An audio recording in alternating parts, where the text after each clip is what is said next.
অন্য কোনো সেলিব্রিটির সাথে ভুল করে ঝগড়া লেগে গেছে এরকম হয়েছে, মানে ক্যাট ফাইট করেছো?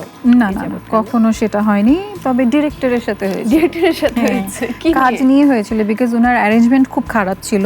আমাকে যেভাবে বলে নিয়ে গিয়েছিল যে খুব সুন্দর করে এই থাকবে সেই থাকবে, কিন্তু যে দেখি আসলে উনি যেভাবে কথা দিয়েছেন ওটা উনি আসলে ফুলফিল করতে পারেননি।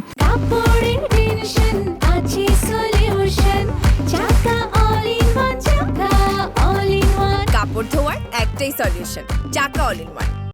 তোমার জীবনে সবচেয়ে বেশি বার যেটা শুনেছো তুমি দেখতে একদম কার মতো?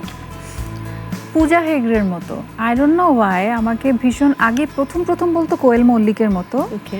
দেন যখন মহেঞ্জোদারো মুভিটা রিলিজ হলো পূজা হেগড়ের, কৃতিক রোশনের, তখন আমাকে সবাই ট্যাগ করতে লাগলো।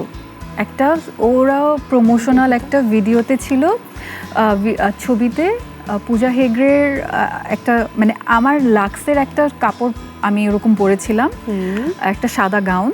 সো ও এরকম প্রমোশনাল কোথাও সাদা একটা গাউন পরেছিল, দেখতে আমিও পুরো বোকা হয়ে তাকিয়েছিলাম যে এই জায়গাটা একটু মনে হচ্ছে মেবি জানি না কিছু একটা হবে। তো আমিও একটু বোকা হয়ে, নাকটাও একটু মিল আছে।